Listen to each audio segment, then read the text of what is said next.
Livro do profeta Daniel, capítulo 9, a partir do versículo de número 20.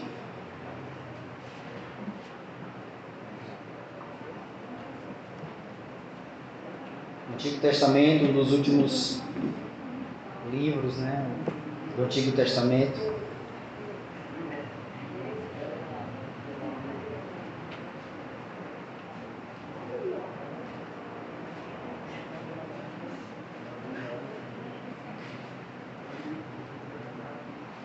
Capítulo 9, versículo 20. A partir do versículo 20 será a nossa leitura.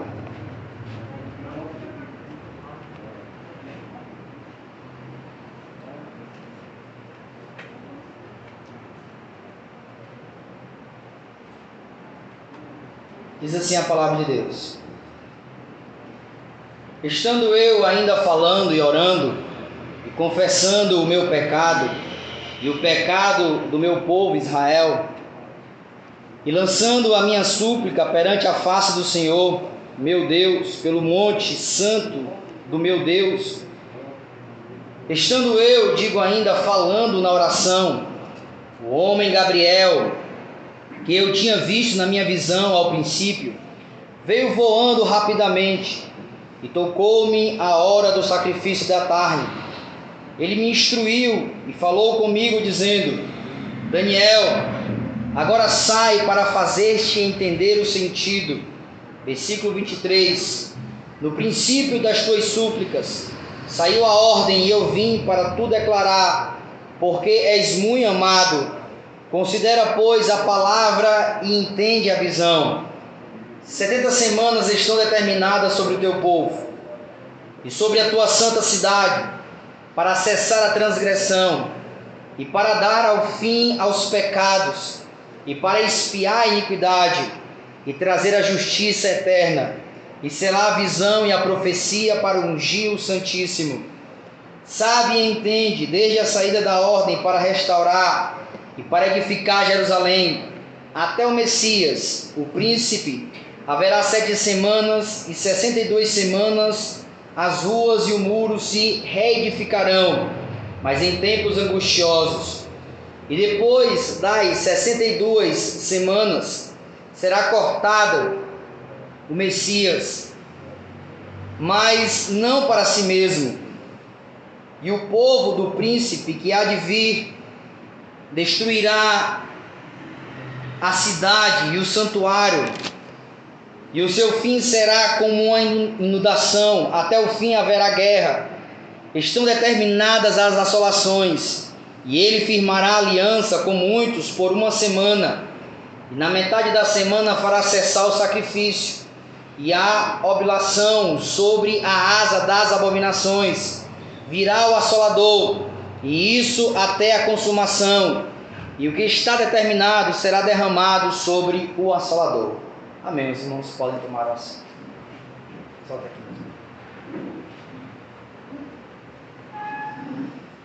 Meus irmãos, nós temos visto nesses últimos dias muitas pessoas impressionadas com tudo aquilo que está ocorrendo, não só no nosso país, mas mundialmente. Me refiro em relação à pandemia. E junto com esse alvoroço da pandemia e tudo, vieram outras coisas em sequência, também trazendo alvoroço para o povo. E muitos têm pegado estes eventos, e têm colocado dentro de uma sacola só, dentro de um pacote só, como se tudo isso fossem profecias bíblicas, como se tudo isso fossem sinais da volta de Jesus, sinais do fim. E muitos de nós somos interpelados e já ouvimos muitas vezes muitas pessoas falando que estes são os sinais e ficam espantadas com estas coisas. E muitos se apoiam nisso. Muitos se apoiam em dizer que a pandemia é um sinal do fim dos tempos, o ataque dos gafanhotos lá no sul do país, que ainda não chegou no Brasil e parece que não chegará no Brasil. Esses gafanhotos, os furacões, os terremotos, tudo isso, dizem as pessoas, são sinais do fim, sinais que indicam que tudo está para terminar. Nós, como cristãos, leitores da Bíblia, cremos sim que existirá um fim, mas cabe dizer também que este fim que nós esperamos não é como alguns podem pensar, o fim da humanidade. Nós não cremos que existirá o fim da humanidade. Nós cremos que existirá o fim de uma era, o fim de um período. Que período é este? Que era é esta? A era, meus amados irmãos, da queda. Nós sabemos que a partir ali da desobediência de Adão no jardim do Éden, o homem caiu. E a partir daquele momento, todo homem que viesse de Adão e Eva, no caso a raça humana, viria caído, viria distanciado de Deus, viria afastado de Deus, necessitando assim de uma reconciliação. Mas chegará, meus amados irmãos, que haverá um fim dessa era. Tanto é que essa era, o fim dela, será, digamos assim, o seu ápice será quando o anticristo se apresentará, quando ele se apresentar à humanidade. Tanto é que a sua marca é 666, 3 vezes 6. Nós sabemos pela Bíblia que o homem foi criado no 6º dia. No 6º dia o homem foi criado. Interessante que o mesmo número, do dia que o homem foi criado é o mesmo que a besta, o anticristo usará, mas só de forma multiplicada, 666, 3 vezes o número 6. É como se isso quisesse dizer que o homem nessa época estará reinando plenamente. É como se o homem estivesse reinando sem Deus totalmente, dizendo: nós não precisamos mais do Senhor, de ti para nada precisamos mais de Deus. E nós vemos, meus amados irmãos, que essa é a corrida da humanidade, que essa é a corrida dos homens, negar Deus completamente. Por exemplo, na grande mídia, em grandes jornais de circulação, em grandes programas, Deus mal se é colocado, mal se atribui, digamos assim, a Deus milagres, mal se atribui a Deus livramentos, mal se atribui a Deus salvação. Ou é a ciência, ou é isso, ou é aquilo outro, ou é a humanidade. Isso para nós, irmãos, é um sinal, mas não é o principal sinal, mas também é um sinal, até o ponto de chegar ao 666, ou seja, o homem reinando plenamente. Isso terá um fim. E para entendermos melhor essa questão do fim, dos sinais dos tempos, um bom livro é o livro de Daniel. É o livro do profeta Daniel, porque o livro do profeta Daniel é como se fosse o Apocalipse do Antigo Testamento, é como se fosse o Apocalipse dos judeus, dos hebreus, o livro de Daniel. Porque aqui Daniel, quando você vai ver nestes últimos capítulos aqui do seu livro, ele está a interceder pelo seu povo, ele está a pedir perdão pelos pecados de Israel, ele está a perguntar quando será a restauração de Israel, porque ali eles estavam em cativeiro na Babilônia. E nós vemos, meus amados irmãos, quão amado Daniel era, porque ele recebe uma resposta de Deus, através do anjo Gabriel, que é o mensageiro de Deus, que é um anjo mensageiro de Deus. E aqui Daniel dá esta mensagem, ele fala esta profecia, conhecida como as 70 semanas de Daniel, no texto que nós lemos, quando ele diz aqui no versículo de número 24, 70 semanas estão determinadas sobre o teu povo. 70 semanas aqui, irmão, não são semanas de dias. Nós sabemos que 7 dias formam uma semana, mas aqui são 70 semanas de anos. Na Bíblia nós vamos encontrar, não vou mostrar isso agora porque vai precisar de muito tempo, nós podemos ver em outra oportunidade, que como a Bíblia usa essa linguagem, chamando semanas de anos. Uma semana como se equivalesse 7 anos. Assim como uma semana natural vale 7 dias, uma semana de anos vale 7 anos. Então aqui não são semanas de dias, mas são semanas de anos. Somando tudo dá 490 anos. É interessante quando nós estudamos essa profecia, como ela se enquadra, como ela se encaixa. E ela é tão precisa que ela diz o início e o fim dela. quando ela vai começar e quando ela vai terminar. E ela começa, diz aqui, com a ordem de restauração de Jerusalém pelo rei Atarxerxes, quando este permite que Neemias ali restaure ali Israel, restaure os muros de Jerusalém. Se você contar, meus amados irmãos, o dia, o ano em que esse rei deu a ordem para construir até a morte de Jesus, é impressionante como dá exatamente os anos que aqui foram falados. Os anos que aqui foram falados. É por isso que na Bíblia nós temos que atentar para as profecias. Porque as profecias, elas são infalíveis, elas se cumpriram exatamente como estavam escritas. As pessoas tentam questionar, mas é falível os argumentos que eles usam. Então existem essas 70 semanas de Daniel. E aqui nós vemos que na penúltima semana, na 69ª semana, aconteceria um evento que antecederia a última semana, porque depois da última semana, da 70ª semana, meus amados irmãos, viria a restauração de Israel, viria a restauração de Jerusalém, do povo de Deus em geral. Mas existiria um evento, aconteceria um evento que antecederia esta última semana. E aqui diz qual é este evento. Versículo de número 25. Leamos a partir do 24.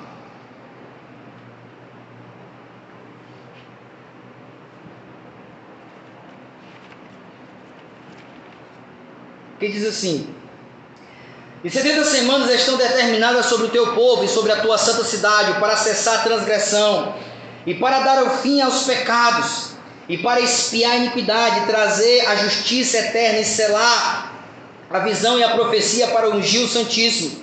Sabe e entende, desde a saída da ordem para restaurar e para edificar Jerusalém, até o Messias, o príncipe, haverá 7 semanas, e 72 semanas as ruas e os muros reedificarão, mas em tempos angustiosos. Veja, da ordem para restaurar até o Messias são 69 semanas, 7 mais 62, 69 semanas. E diz aqui que na 69ª o Messias será tirado. Quem é o Messias? O Messias, meus amados irmãos, é o próprio Jesus. Quando Jesus ali morreu na cruz do Calvário, naquele momento ali em Jerusalém, estava se cumprindo a última profecia, a profecia que se antecedia à última semana. Lembre os irmãos mais antigos, quando nós estudamos Apocalipse, nós dizemos que a grande tribulação vai durar quantos anos? 7 anos. Veja, 7, uma semana de ano. É a última semana que está faltando. É a semana da grande tribulação. Mas o que aconteceu, irmãos, que antecedeu isso? A morte do Messias, a morte de Jesus. Então Jesus, meus amados irmãos, também é o maior sinal das profecias. Jesus é o maior sinal dos fins dos tempos. As pessoas pensam que o maior sinal dos fins dos tempos é pandemia, é gafanhoto, é nuvem, é isso, é aquilo. Eu digo nesta noite que não é. Eu digo nesta noite que a maior profecia, o maior sinal que as pessoas devem atentar, que estamos vivendo os últimos dias, é o sacrifício de Jesus, é o sacrifício do Senhor Jesus. O Senhor Jesus, o Messias, é o principal sinal do fim, é o principal sinal de que o fim está próximo, de que o fim chegará. Jesus é o maior sinal que os homens podem ter tido, que os homens têm até os dias atuais. Quer ver como a Bíblia faz a associação de Jesus com Jesus e os finais dos tempos? Veja aí, por exemplo, em Hebreus capítulo 1, versículo de número 1. Hebreus 1:1.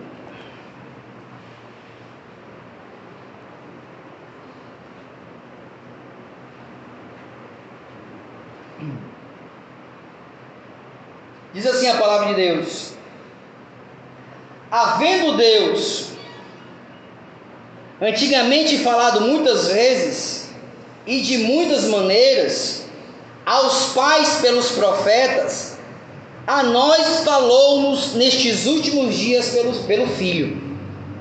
Quando a palavra de Deus usa nesses últimos dias, ela não fala como se nós estivéssemos falando no cotidiano, não, nesses últimos dias não, mas está falando dos últimos tempos. Jesus está relacionado aos últimos tempos. Veja, tendo Deus falado de várias formas pelos profetas, aos nossos pais, a nós falou nesses últimos dias pelo Filho, por Jesus. Então Jesus, meus amados irmãos, é um sinal de Deus dos últimos dias. Se isso não basta, lembremos, por exemplo, a passagem lá de Atos dos Apóstolos, quando os discípulos recebem o batismo no Espírito Santo e perguntam a eles o que era aquilo. E eles disseram: isto é a profecia de Joel, que nos últimos dias, veja, nos últimos dias, Deus ia derramar o Espírito sobre toda a carne, vossos filhos e vossas filhas profetizarão, os vossos mancebos terão visões, os vossos velhos sonharão, os vossos velhos sonharão, e sobre os meus servos e as minhas servas derramarei o meu Espírito. E diz a Bíblia que Pedro associa isso a Jesus, e Jesus, a quem vós crucificaste, é Ele que derramou sobre nós tudo isso que vocês estão vendo e que vocês estão ouvindo. Veja como Jesus está intrinsecamente ligado às profecias dos finais dos tempos. Jesus é o centro do sinal, meus amados irmãos, do final dos tempos. Certo momento, os judeus chegaram para Jesus e perguntaram assim: dê-nos um sinal, mostre-nos que tu és o enviado, o Messias de Deus. Quando os judeus, irmãos, queriam um sinal que Jesus Cristo era o Messias, por que eles queriam esse sinal? Porque eles criam, de certa forma, entre aspas, eles entendiam pela Bíblia Sagrada, que quando o Messias chegasse, que quando o Salvador chegasse, ele iria restaurar todas as coisas, o trono de Davi iria permanecer eternamente, então viria um reino de justiça, um reino de paz, um reino de alegria, e eles queriam que Jesus desse um sinal. Eles: mostre-nos um sinal, se tu és verdadeiramente o Messias, se tu és aquele dos últimos momentos, da última hora, mostre-nos um sinal. Aí veja, meus amados irmãos, o que foi que Jesus Cristo respondeu em Mateus capítulo de número 16. Mateus capítulo de número 16, a partir do versículo de número 1. E chegando-se os fariseus e os saduceus para o tentarem, pediram-lhe que lhes mostrasse algum sinal do céu. Mas ele respondendo disse-lhe: quando é chegada a tarde, dizeis: haverá bom tempo, porque o céu está rubro.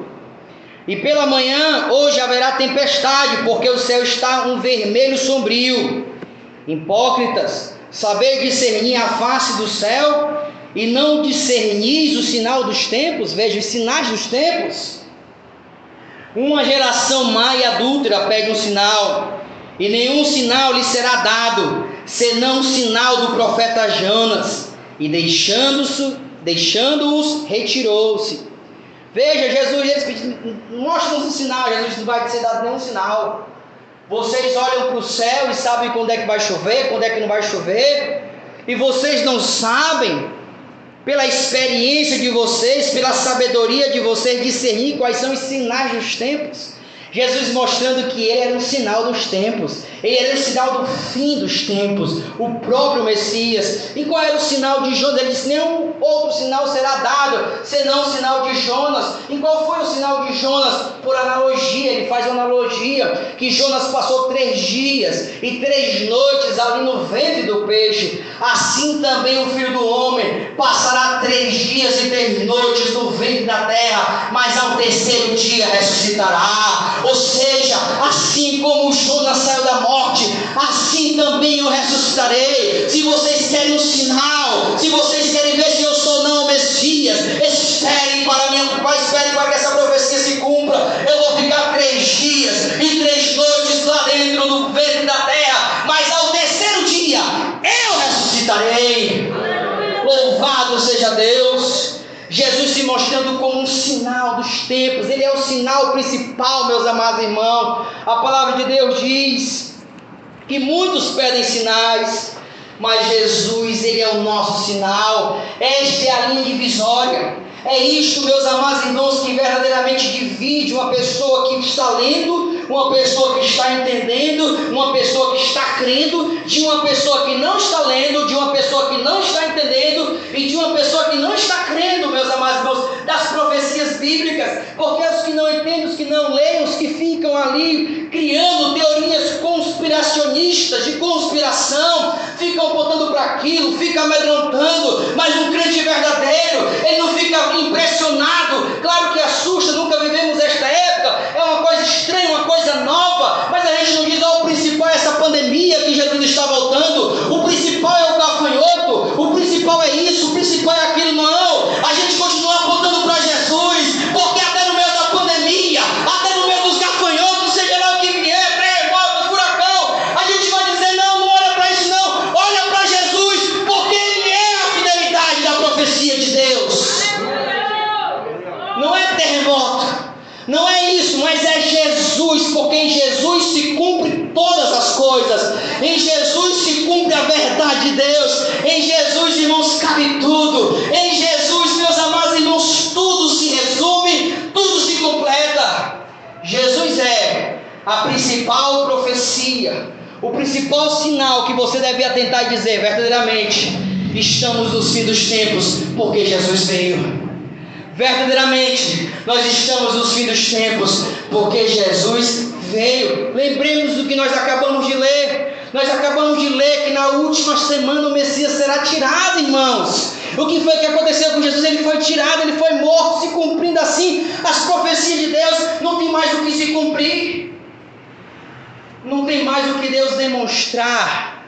Não tem mais, pode vir o que for, irmãos. As pessoas, elas tem vários motivos para crer ou não, mas muitos se aproveitam destas coisas para incrementar a sua pregação, para deixar a sua pregação mais robusta, a sua mensagem, para que as pessoas fiquem impressionadas.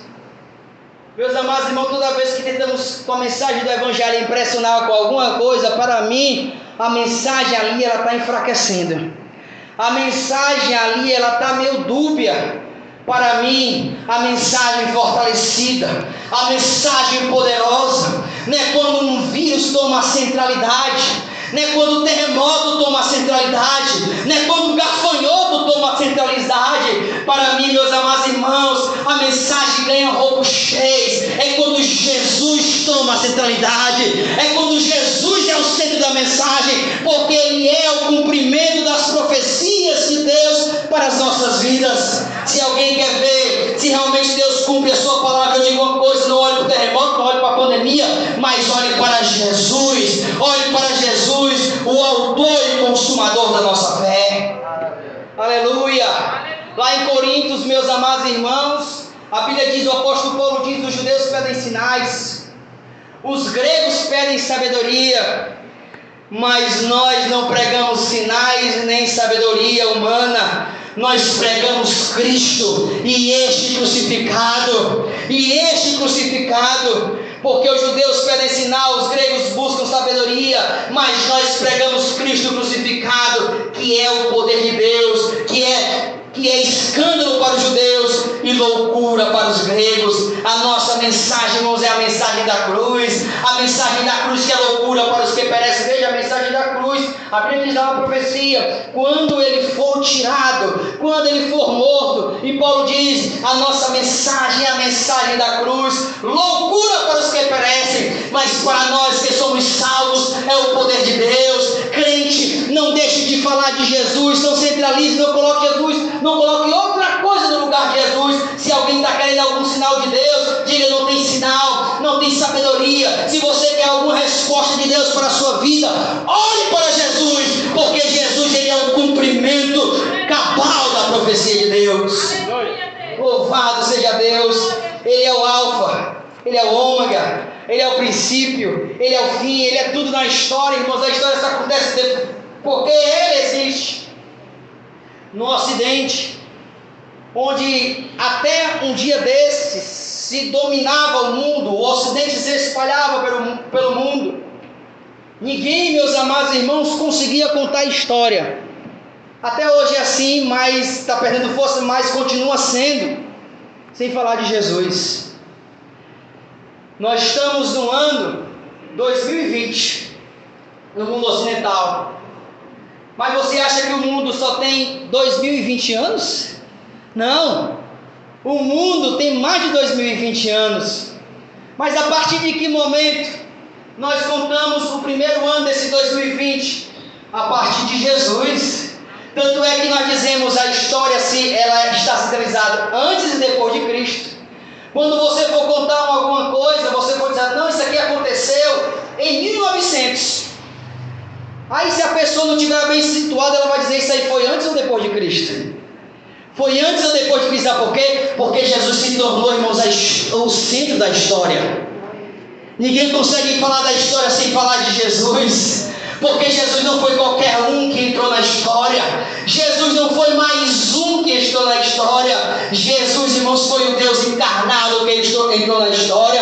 A Bíblia diz que no princípio no princípio era o Verbo, ele estava com Deus, ele era Deus, mas o Verbo se fez carne e habitou entre nós. Ou seja, ele veio para dividir as águas, ele veio, irmãos, para dividir a história, ele veio para dar sentido à história. Tanto é que no livro de Apocalipse, lá João, ele olha para um livro e ele vê neste livro escrito por dentro e por fora, e este livro estava selado, e ele disse que começou a chorar copiosamente, chorando, se derramando, porque ninguém era digno de abrir aquele livro, e ele chorava, porque ninguém era digno de abrir aquele livro simboliza a história escrita, porque tudo o que está acontecendo, irmãos, está escrito, nada vai passar, as injustiças não vão passar, o tempo da escravidão não vai passar, o tempo de ódio, o tempo de violência não vai passar, de guerra, de injustiça não vai passar, está tudo sendo escrito. E João viu aquele livro lá no livro de Apocalipse, ele disse que chorava muito, porque ninguém era digno de abrir aquele livro, nem quem estava nos céus, nem quem estava debaixo dos céus, nem quem estava debaixo da terra, até que chegou um anjo e disse, não chores,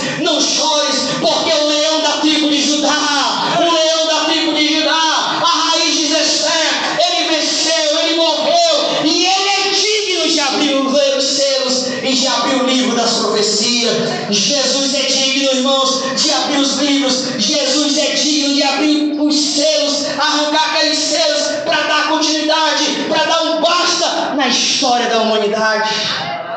Louvado seja Deus. Jesus, meus amados irmãos, é digno. É Ele que é o centro. Não podemos perder a centralidade. É por isso que quando a pessoa chega para mim e começa a falar muito disso e daquilo outro, eu disse, rapaz, olhe para Jesus. Eu falei no grupo familiar no que eu participo, eu disse, rapaz, pode acontecer o que aconteceu. Para mim, nem vai aumentar e nem vai diminuir. Porque eu já creio que é suficiente. Eu já creio que Jesus Cristo já veio para cumprir todas as coisas. Pode vir, irmãos, um terremoto, pode vir um tsunami, matar, mas se eu sobreviver, claro que eu vou me entristecer. Quem vai ter prazer e alegria na morte de alguém, por mais que seja quem for? Uma vida é absoluta. Uma vida só perdida é uma coisa absoluta, é uma coisa muito valiosa e muito preciosa. Já traz sentimento de tristeza. Quanto mais milhões e milhares de pessoas, aí que é tristeza maior. Se essas pessoas não forem sem Cristo, se essas pessoas se forem sem Deus, aí que a tristeza é mais profunda. Mas, meus amados irmãos, pode vir o que vier, podia vir o triplo disso aqui. Para mim, agora eu sei que Jesus está perto. Para mim não adianta você compartilhar para mim vídeo de criança que, como o pessoal compartilhou, nasceu com as mãos juntas, aí fizeram a cirurgia, aí quando abriu a mão da criança tinha lá, Jesus está voltando. Para mim não vai adiantar de nada, porque eu já creio na Bíblia, eu já creio na palavra de Deus, eu já creio que isso aqui é a verdade absoluta. Nem nada que acontecer vai ser grandioso ou vai diminuir, porque eu já creio, irmão, já estou atrás disso aqui. Jesus para mim já é tudo, Jesus para mim já é o tudo da profecia, não adianta acrescentar mais nada, nem diminuir mais nada. Jesus para mim já cumpriu todas as coisas, eu estou só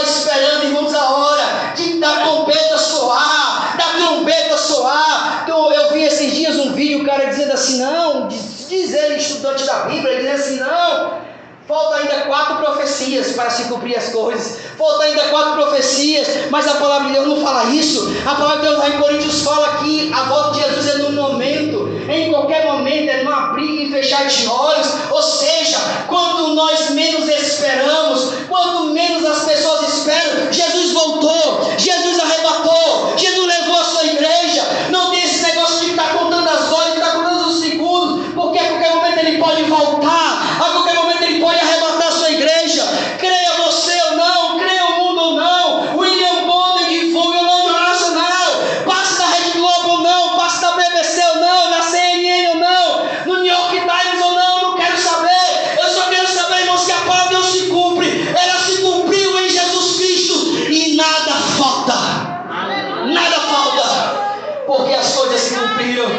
Foi por isso que lá em João 3,14 Jesus disse: e como Moisés levantou a serpente no deserto, assim importa o Filho do Homem seja levantado, para que todo aquele que nele crê não pereça, mas tenha a vida eterna. Jesus comparou a sua crucificação àquele evento com Moisés, em que o povo pede vitória a Deus. Senhor, nos dá vitória, Deus nos dá vitória, e Deus dá vitória ao povo.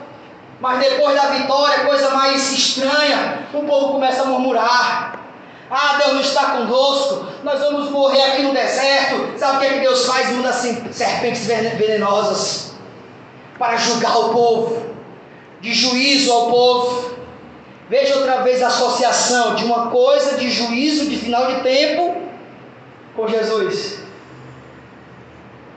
Aí as serpentes vão, mordem o povo, e o povo começa a morrer, e Moisés começa a clamar pelo povo: Senhor, tem misericórdia do teu povo. Tu levantaste e tal, começa a clamar. Aí Deus disse: olha, monta uma haste, e nessa haste faz uma serpente de metal. Aquele que olhar para a serpente, ainda que seja picado pela cobra, ele vai ser curado. Ele vai ser curado. E era justamente o que acontecia. Quando alguém era picado, mordido pela cobra venenosa, olhava para a serpente de metal, ele era curado. Com o passar do tempo, quiseram santificar essa serpente de metal. Sabe por que Deus mandou? Quebrar. Porque quem curava não era a serpente em si, quem curava era Deus. Mas Jesus disse lá em João 3,14: assim como a serpente foi levantada no deserto, assim também o Filho do Homem será levantado. O que ele quer dizer com isso?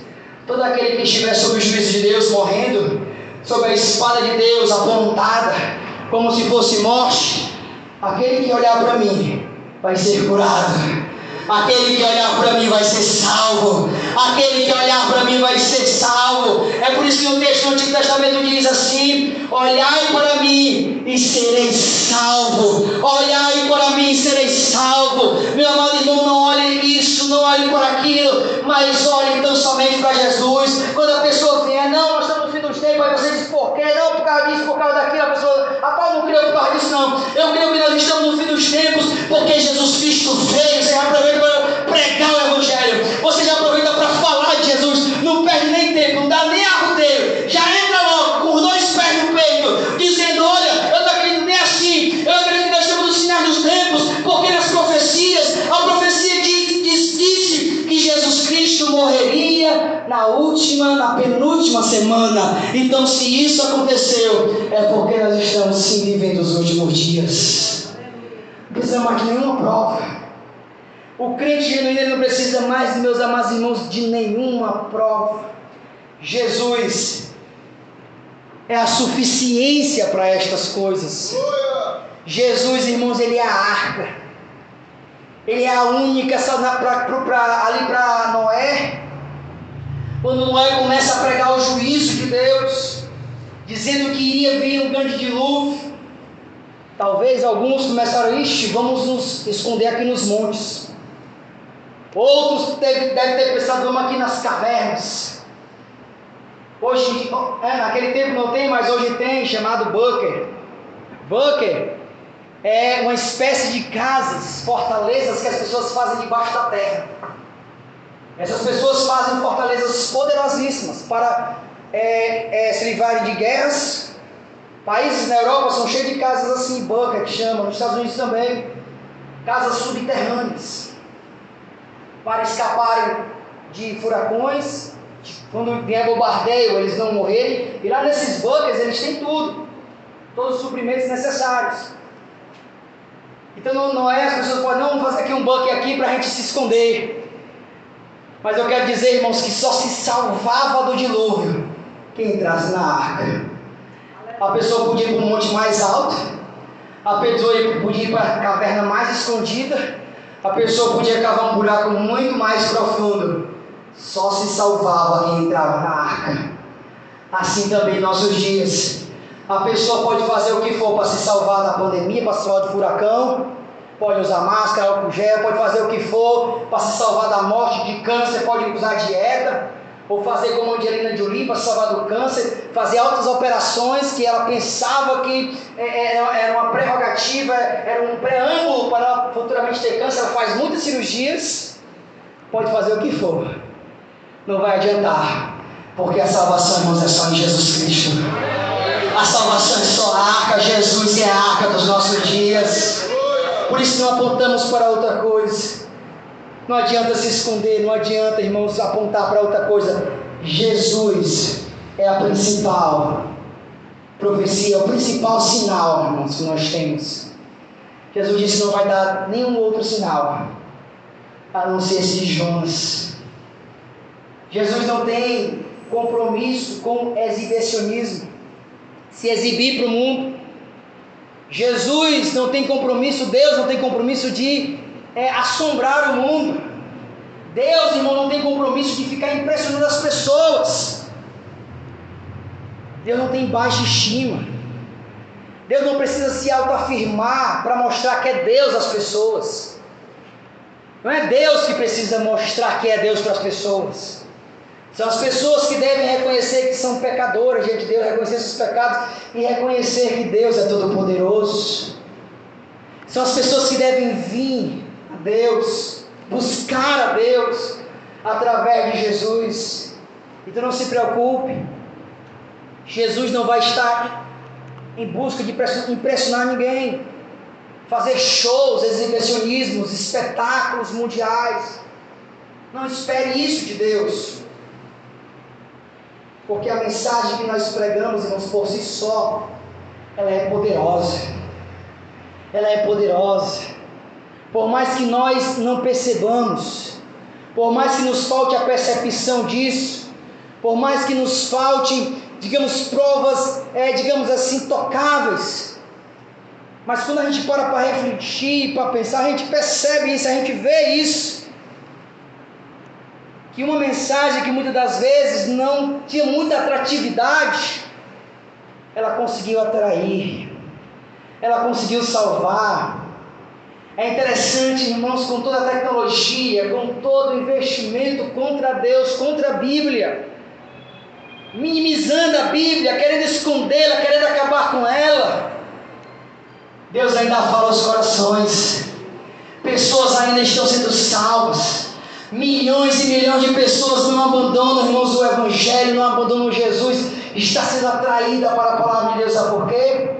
Porque quem opera não somos nós, quem opera não são as coisas que nós apontamos, que achamos que vai impressionar, mas quem opera, irmãos, é o Espírito Santo de Deus. Por quê? Porque Deus é vivo. Deus, irmãos, é vivo. Talvez essa seja a expressão mais impactante da Bíblia. Talvez essa seja a expressão mais poderosa. Talvez essa seja a expressão mais assim, irmãos, furacônica, que causa terremoto. É essa: Deus é vivo. Quando Pedro diz assim a Jesus: eu sei que tu és o Cristo, o Filho do Deus vivo, isso é poderoso. Isso está querendo dizer que Deus não é morto. Isso está querendo dizer que Deus não é madeira. Isso está querendo dizer que Deus, irmãos, não é ferro, não é nada perecível, não é nada que fique intacto. Deus, ele é vivo. Deus, ele é operante. Deus, ele se relaciona. Deus, ele fala. Deus, ele estende a mão. Deus, ele faz aquilo que o homem nem pensa ele deve fazer. A Bíblia diz que ele é tão poderoso, que ele é poderoso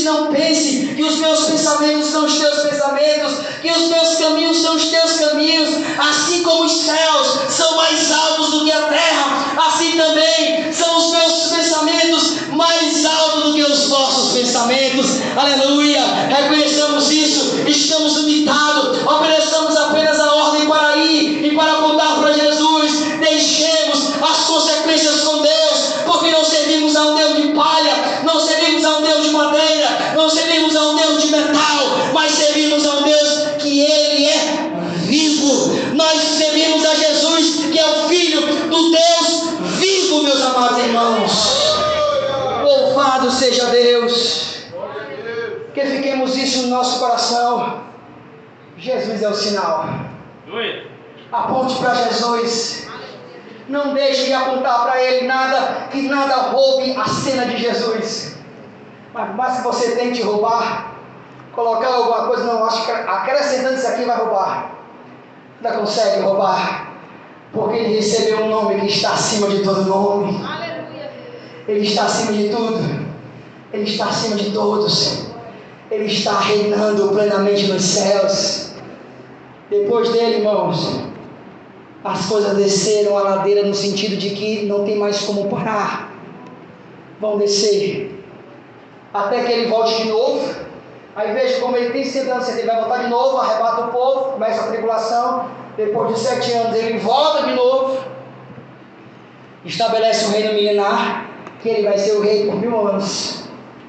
Depois acaba esse rei de 1000 anos, aí Ele vai ser rei eternamente no céu. Aí noite e dia nós vamos estar louvando o nome do Senhor para todo sempre, na sua presença. Que essa seja a mensagem que atraia, que essa seja a mensagem que os homens abram a sua consciência, abram os seus